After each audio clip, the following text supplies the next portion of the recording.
3 Steps to a Vision Workshop with IBM Analytics. Are you looking to maximize your analytics technology investments?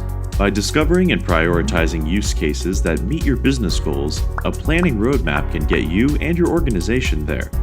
What are the 3 steps to get there? I'm glad you asked. 1. Scope and planning. Understand your goals and relevant context within your organization. Then think about the scope and deliverables involved.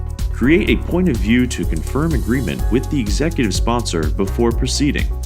2. Stakeholder interviews and use case definition. Gain further insight on challenges, needs, metrics, and other information from stakeholders. Testing potential use cases can also help to understand concepts. Developing a value alignments map and technical use case profiles is useful at this stage.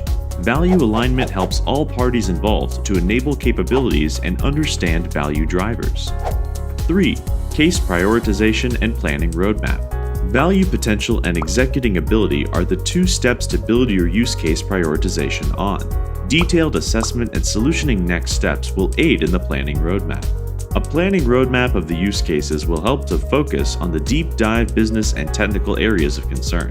Value and risk criteria will aid in case scoring as well. To find out more about the Vision Workshop process from IBM's analytics tools, click the link below for more information.